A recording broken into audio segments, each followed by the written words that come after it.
Welcome back to Primetime News and a special welcome to our viewers on onespotmedia.com. A reminder as well that you can download our TVJ Live by downloading our One Spot Media app in the Google Play Store or the App Store. That's the number 1 followed by the word Spot and Media. Finance Minister Audley has publicly accepted responsibility for his multi-million-dollar phone bill. He did it on social media. The minister posted a video clip of TVJ's follow-up lead story on Primetime News Friday, which investigated how roaming data charges could run a cell phone bill into millions. He then added a comment.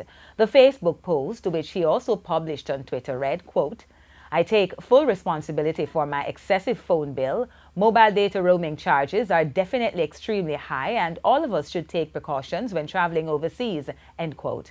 On social media site Twitter, the finance minister has been making the argument that roaming charges are the reason behind the phone bill. TVJ has since asked for a breakdown of those charges, which we're still awaiting.